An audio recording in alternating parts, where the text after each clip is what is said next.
Women Taking the Lead, episode 121. Oh, stop living for everyone else and just be confident. Don't worry about if you've got a little bit of fat on your body or if you're not saying the right thing.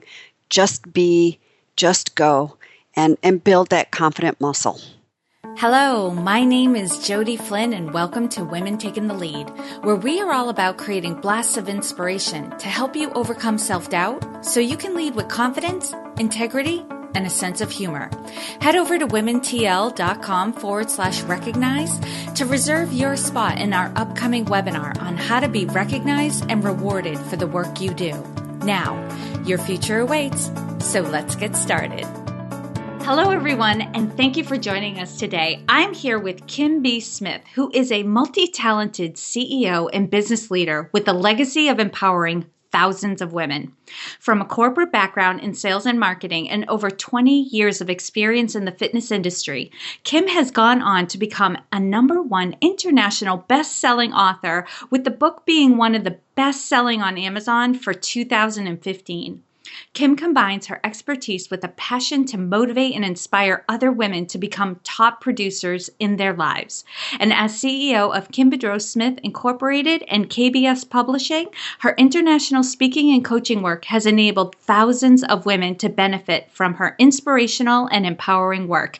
Kim, I'm very excited to have you here today, and that's just a little intro. So tell us more about you and your own humble beginnings. Oh my gosh, Jody, first of all, thank you for having me here. And you're like, and that's just, I'm listening to you cite my bio and I'm like, okay, that's not a little intro. Oh my God, that's me. Whoa, wow.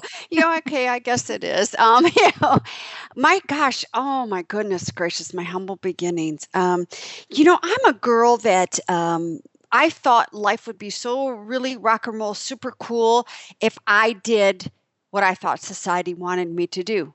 That meant go get into corporate, become a white collar worker, so to speak, and climb the corporate ladders. Because I come from very humble parents that they don't really push the education card. They push the work card. My parents don't have extended education. In fact, I don't think they made it past maybe 9th or 10th grade. They've never missed a day of work. They've never lived above and beyond their means. So I come from parents that you work and you work and you work. So needless to say, education didn't fall high up on the chain. However, I lied my way through corporate with the education card, and because I can work, and I climbed in an amazing corporate ladder, but I was really, really unhappy, and not just because I was living a lie. I was just so unaligned, and I just stumbled upon my fitness business landed in my lap at this gym I used to work out at. The management came to me and said, we have women members here that want a personal trainer, and we watch you and we know you know what you're doing. Would you like us to refer you clients? That's how I started my fitness business. Wow. So for all the wrong reasons, Jody, I started a fitness business because I was a neurotic worker outer way back in the heyday. I would work all day long at corporate, and I don't know how I managed to fit in 4 hours of exercising a day. I never had an eating disorder, but I had an exercise disorder. And I met my first husband working out in the gym, and he was in school. And he was also a local competitive bodybuilder. And he taught me everything I know. I was so grateful for that. And I launched a fitness business. So how did you end up branching out from there? Because now you're motivating and inspiring women. You've written a book. Unless we're going to go there in just a bit, I don't want to cut off any of your stories. But I'm like, wait, there's more. There's more to this story. I loved, when I was in corporate America, I woke up one day, I used to cry when I went to work. It got to a point I was crying. I couldn't stand it. I was in a position here locally that I learned very quickly that they hired me on. I was like the choice woman. They brought me in directly into management because I had the experience, because a lot of the women in the corporation were complaining that there were no women in management. So they brought me on. And boy, I was stuck between a rock and a hard place in this job, and I hated every minute of it. I finally got to a point a year into it. I looked at my husband, my first husband, and I we'd just gotten married, and I was the breadwinner because he was just coming out of accounting school and taking his exam and starting in his job, and I used to cry. I used to go into this office and go into the bathroom and sit down and cry. I hated it there so much. So I just finally came home, and at that time I always taught aerobics part-time on the side, and I had some clients.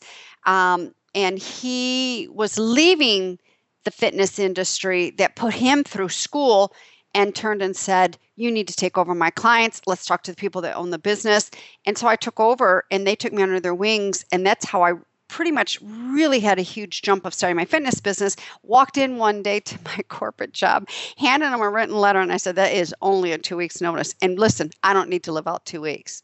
And I left and never went. I never looked back. So I had a very successful fitness business, but my first year, Jody, oh my God, my first year in Michigan in the fitness industry, I sat here in the summertime going, oh no, I'm in trouble, because nobody wants to be inside working out in the summertime here in Michigan. Everybody's outside, and kids are out of school, and people don't want to spend extra money for babysitters. They go outside, they ride bikes, they do all this stuff. And I just went, this is my first year, and I'm getting hit hard this summer. So I kept saying to myself, there's got to be more. There's got to be more. There's got to be more. There's got to be more. Wait a minute. What about the women that would want a Kim Boudreau Smith to knock at their door? At the time, it wasn't Kim Boudreau Smith. I was just Kim Boudreau. Knock at their door, but their family budget couldn't afford me. I've got to get in front of those women, because I'm not quite sure I could handle me knocking on my door and pay a private fitness price. So I launched an Introduction to Strength Training, an 8-week course for women, and we marketed it through community education. Now, by the way, Jody, this is all before we were online. This is all before we had websites. This is all, so everything was word of mouth right here in my backyard. And my fitness business is still word of mouth, very small, right here in my backyard. And that Introduction to Strength Training for Women took off. Oh my God. I had to bring on 7 independent contractors to help me run these classes. It was amazing. And we did a video. There's an exercise video on an 8-track tape somewhere out there of me. And so that all led me to still being unfulfilled many years later. And I just talked myself one day into a huge sleep, and I fell asleep at a major intersection, which is part of my story in the books that I've participated in. Here at my home, I was right around the corner from my home at 48. I fell asleep on a sunny August day at noon at a major intersection. Thank God my foot didn't come off the brake, because I would have been in the middle of the intersection. And I knew I had to do something to change my life around. I lost sight on being grateful. I lost sight on it's far bigger than me, and there's a bigger picture here. And I would wake up every morning and I couldn't wait to go back to bed. And that's why I fell asleep at a red light and just came in, told my husband, I got to change my life around. And I went on to admit to some of the lies that I was living. I looked at him and said, never graduated high school. So I said, I'm going back to school. I'm going to finish my high school diploma. I finished my 2-year college degree, and I finished my coaching degree. It's a 2-year program. I did all 3 of those within like a 2-year time frame. Mm-hmm. You were driven by that point. Yeah, and that's when I launched my coaching business, and that's when I stepped into my first anthology book that also changed my whole online presence. And that's where one thing just led to another, and how I've arrived to today, owning an internet radio station and being a published author. I don't like to write. I say that all the time. I prefer to talk more. So it's been a progression over the years of going from those humble beginnings. I have humble beginnings. I just had a humble beginning this year. I have them a lot. I really try to keep humble and my feet on the ground and stay in gratitude. When I start losing sight of gratitude, I know I'm in trouble, and I know I need to shut everything off and sit down and breathe. Yeah, so that things don't get out of control. Mm-hmm. Right. It's so true. Wow, Kim, thank you for sharing that whole story, the anthology of you coming into, your newest career, I guess is what we would call Yeah. it, your evolution. And you have clearly had success in your life and gained a lot of confidence, right? It seemed like at the beginning of your career, you were just taking on what kind of fell in your lap. But now everything is more self-directed and comes from a more authentic place. But take us back to a time when you were playing small and you may not have been aware of it, and playing small is not so much what our life looks like on the outside. It's more what's going on in our head when we undervalue ourselves or we don't believe that we're capable of everything that we're capable of. Share with us the story and the lessons you've learned. I just did that, Jody. I'm just coming out of that from this past January of this year, 2016. I thought that in order for me to continue on the owning the internet radio station, I needed to merge with somebody, and I'm all about partners and collaboration. And Kim, you walk your talk and talk your walk, and that whole mentality. So I met a woman here in Michigan that has an internet radio station, a physical studio. I have custom equipment that was being housed in a data center that was very safe, closed up, locked down, and protected. But I just felt that I needed to bring someone else on and merge with somebody to make it bigger and better. And that was my intentions, Jody. Because I'm all about, if my one mind can think this, can you imagine what multiple minds coming together can do? Well, it didn't work out, unfortunately. So back in January, I closed the doors on everything. I quit everything. I mean, I sat back here, I looked at my online business, and I thought, I'm going to shut down everything. I can't wait to clean everything up. I'm not quite sure what it is I'm going to do. Maybe I become a blogger. Ha ha ha. I really don't like to write. Maybe I just continue on just my show, but I closed everything down. And my one client, who is and was a network under Bold Radio Station, I went to her and said, you've done an amazing job. Congratulations. Go. I will stay with you for 90 days and consult and help you behind the scenes, but I'm no longer going to have Bold Radio Station. She just went, time out. You're not a quitter. She goes, nor am I. And she goes, and I came to you for a reason a year ago to work with you. She goes, and I'm not leaving. So I broke a contract with this other person, and she said, let's close down my network. She goes, let's all merge underneath Bold Radio. Let's you and I come together. Let's make this bigger and better. We looked at 2 other platforms because I said reopening up my custom equipment was not an option because it costs so much money to set all that custom equipment back up. And it's just not an option. It was not an option. And everything is manual with my custom equipment. I wanted something more automated, smoother, silkier, if you will. And her and I sat down, we looked at a couple of platforms. And the platform now that we're housing Bold Radio Station under, this is so funny. I started on 3 years ago when I launched the station. So Dorothy clicked her heels. I did a full complete circle and came back around to something that I was playing so small at the end of last year, saying, I can't do this by myself anymore. And I can't do this by myself anymore got in the way of what my true ambition was, to merge with another person. The numbers, the support, the camaraderie, the collaboration, 2 women coming together. I can't do this. And I let my intuition, I blocked that out. And so when we launched, it wasn't working. I pulled a contract. So Lynn Brunette and I have partnered up, and it has been beautiful.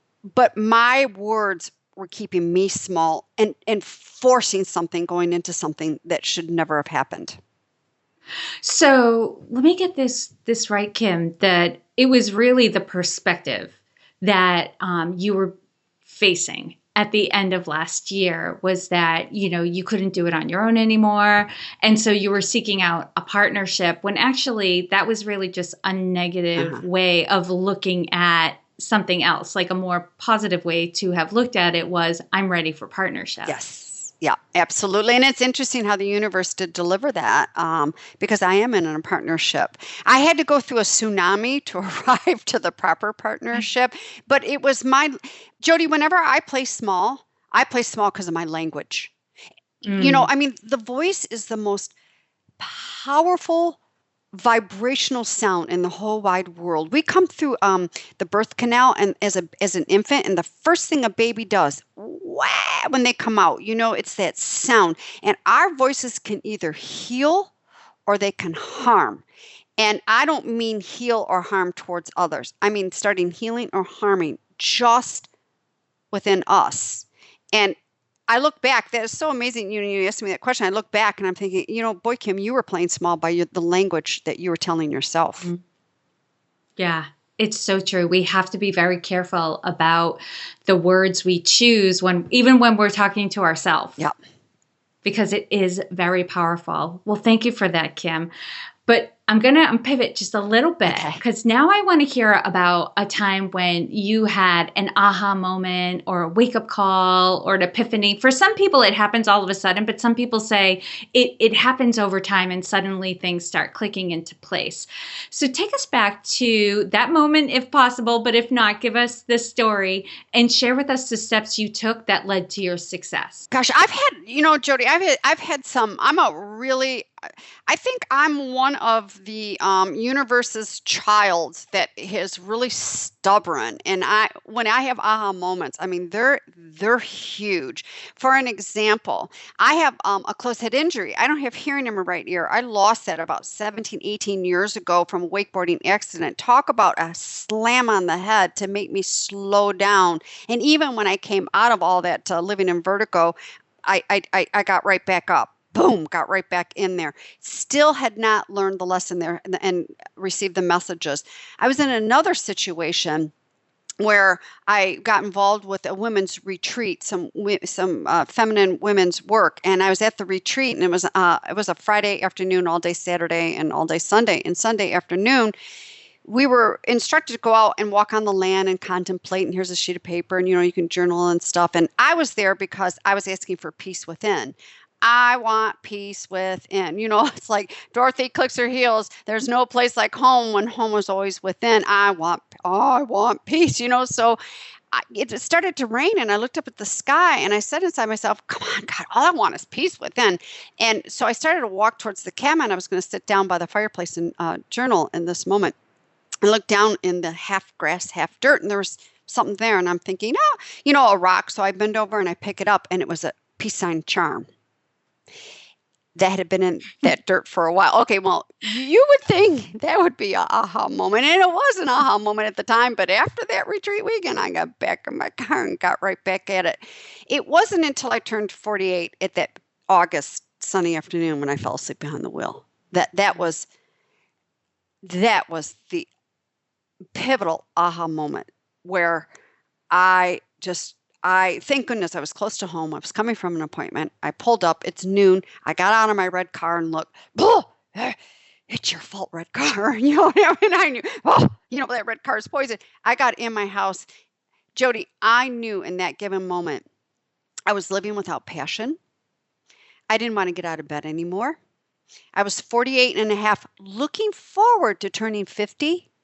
And I knew I wasn't going to make it to 50 if I didn't take myself by the heels of my boots and switch things around that day. Yeah. Oh my gosh, Kim. I can only imagine how many other women and men who are listening to your story and just kind of chuckling on the inside, partly in mirth, partly in not, because I know so many of us, we want to be more peaceful. We want to have a more calm life. We would like things to slow down. But the truth is, even if we're standing still on the inside, we are racing around. Yeah.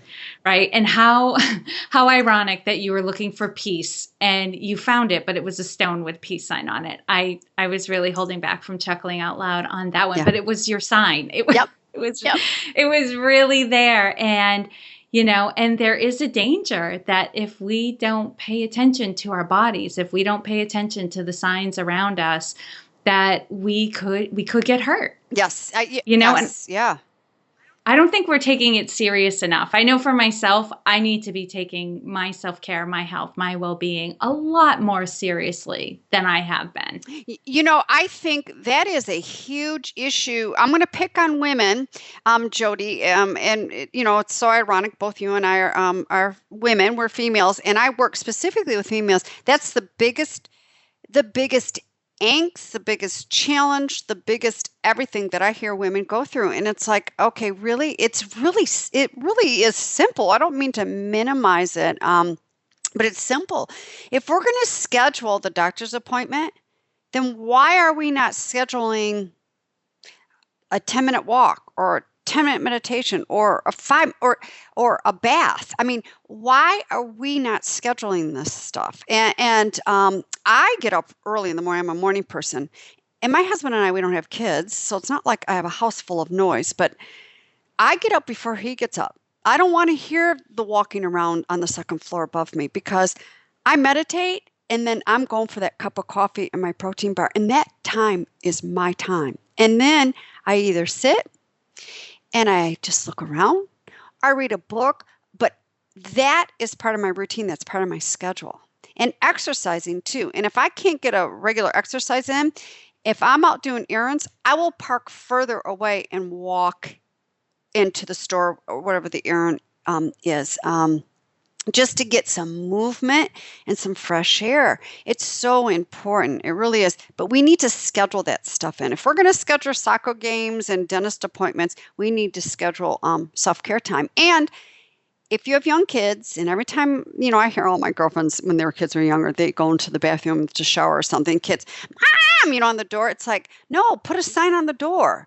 Mom's checked out, or do not disturb, lock the door and do what you have to do to set those boundaries. And if we don't start doing that, Jody, we become like a duck. And by the way, there's now a duck syndrome for kids in high school. Is think of a duck in the water, and beneath the water, their feet is going fast, fast, fast, fast, fast, fast, fast, fast, fast, fast, fast, fast. Even though we just see them moving around on top, it doesn't look too strenuous, but down below their little orange things are fast, fast, fast, fast, fast. That's what's going on inside of all of us. And that's what's going on with our kids, is they're trying to keep up with everything, the curriculums and the peers and the sports, those duck legs. I saw that one time a psychologist invented or labeled this duck syndrome. And I think we're all doing that duck syndrome. I think you're right. I think you're absolutely right. From the conversations I've been having with nieces and nephews and their friends who are, junior high school age, they're way more intense than I think we were when we were in school. They are a lot more driven and talking about their careers very, I can't think of any other word, but intensely. Like they're like, they have to have it all figured out right now and as soon as possible. And if they don't, they start getting a little tense about it, and a little stressed out. And I think you're right. We have to, as the adults in these kids' lives, we have to model, setting priorities, choosing what we're going to invest our time in, what we're not going to invest our time in, and starting to, carve out or create a life that feels good for us and not for what everyone else says we should have. Well, it's that white picket fence syndrome, or keeping up with the Smith and the Joneses and whoever else. It's really staying in our own lane. A colleague of mine uses this a lot. He likes to stay in his own lane, and he likes to allow others to stay in their own lane, and not to go, well, wow, how come that person does this or that? They're in their own lane and that's working for them. It's staying in our own lane and identifying what works for us, and not trying to stay up in such a fast-paced society we live in. We live in such a fast-paced society with this technology, and Jody, I live in an area that people can afford to have their kids involved in 5 different sports. And I still to this day look at my husband going, I don't know how people, first of all, financially afford that, number one, let alone, but the time, because when does the family sit down and have dinner together? Call me old fashioned, but that's Mhm. how I was raised.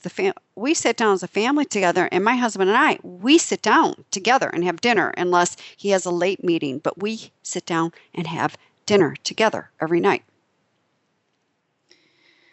Oh, stay in your lane. I think that's what I'm going to take away from this one. And don't worry what other people are doing in their lanes. I love that. And Kim, what I'm curious about too is your leadership style. Because, with leadership, communication, relationship building, listening, these are all important things in our leadership. But we also have personality differences, different strengths. And so we all lead differently. How would you describe your leadership style? Oh gosh, it depends what day it is. No, I'm just kidding. No, my Mhm. leadership style is um, I, I. First of all, my leadership style is I take a deep breath and I recognize that because I'm a real, oh my God, let's jump in. I've got this great idea. Let's go. Let's make it work.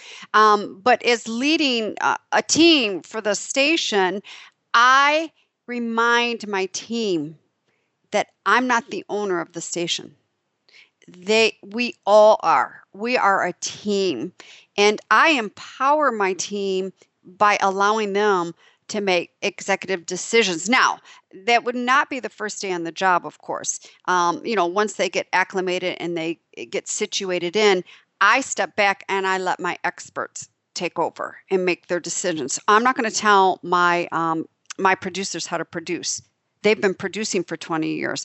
I'm going to tell them the feeling I want, the brand that we offer, how I want to be felt and made as a host showing up to their show. They just implement and then they add their expertise, and they are allowed to make executive decisions around the shows because they're the ones that are there. My director of operations, if I'm on vacation, her and I communicate, but a lot of times she knows I pull back when I'm on vacation and she gets to make the decisions. And I tell her there's no right or wrong decision. There can be maybe a better decision and how can we improve and do it differently. So I love to debrief on how we can do it better, how we can grow and be better, and how we can all be a team together. Because I come from a mentality. I don't care if you are a contractor or get in your car and drive to a brick and mortar on Monday morning in corporate America, corporate world, wherever there's a paycheck coming, we are an invested person into that business. I believe we're all owners especially if we're collecting paychecks. And I know people go to work, we get paid. Yep. And Kim, what is one thing you're working on right now that you're really excited about? Oh, I'm launching my second radio show, and it's called Down and Dirty with Kim BS. And that's going to be I have this will be my second radio show. My one show, which by the way, my one show is live chats with Kim, and we have to get Jody on that one where we talk about business and we don't hold back. We talk about our trials and tribulations, how we flip them into opportunities. But this new show is just going to be really a lot of humor, a lot of antics, but we will also get content across. So I'm going to have two different shows. So I'm excited about that. And Bold Radio is growing this year. We've got a lot of things coming to us that I shake my head and go, yay, wow. I never would have thought of that. So I think I must have said something to the universe and now it's delivering. So we're just in growth mode, and everything is much smoother and silkier and simplified. And that is how I live my lifestyle. It sounds like that partnership has allowed a lot more things to come into your life Yes, it now, has. too. Yep. That is exciting. And I'm all for getting more female voices heard and out there and conversations started. So that's super exciting. And Kim, I'm going to do a quick leadership roundup. So these are going to be some quick answers to a few questions. So firstly, what is one practice you have that helps to make you a better leader? Oh, meditation. And what is one book that you would recommend to a woman to help her develop her leadership? Oh my God, one? Oh my God. Just one. Okay. I think everybody should read The Alchemist. I agree. And what advice would you give your younger self? Oh my gosh. Oh, stop living for everyone else and just be confident. Don't worry about if you've got a little bit of fat on your body or if you're not saying the right thing. Just be, just go and build that confident muscle. And share with us a success quote or a mantra and why it has meaning for you. Oh, I have two success quotes. Number one is as be you, everyone else is taken. And that's an Oscar Wilde. I do believe he says, be yourself, everyone else is taken. I just say be you, everyone else is taken. And my other quote is taste your words before you spit them out because of the internal messages that we give ourselves. Love that. And is that a Kim B. Smith quote? No, you know what? That is, I don't know who, I cannot give credit to that quote. I don't know who that is. So I really don't want to take credit for that, but it's one of my most favorite ones. All right. Well, I'll look it up. And if I can't find somebody to attribute it to, it's going to you. Yay. Thanks, Jody. You just made my day. Thank you. And lastly, Kim, what is the best way for this community to connect with you? Oh, gosh. They can go right on over to www.boldradiostation.com or www.kimsmith.com. I'm out there on Facebook and LinkedIn. I would love for someone to swing on by on Facebook and say, I heard you on Jody's show and this happened and I'm excited. I just love hearing the the connections and building the relationships. I agree with you. It means so much. And for those of you who are listening, don't worry about trying to get it all down and find out where she is. You can find all the links and resources shared in this episode at womentakingthelead.com. All the links for Kim's websites, Facebook, LinkedIn, and Twitter will be right there for you. And Kim, thank you so much for taking the time to inspire and enlighten us. We are all better for having met you. Oh, thank you, Jody. Thank you for joining me on Women Taking the Lead. Are you ready to take the lead in your own life? Head over to womentl.com/recognized to reserve your spot in my upcoming webinar on how to be recognized and rewarded for the work that you do. And to strengthen you on your leadership journey, I'd like to send you off with a quote from Marianne Williamson.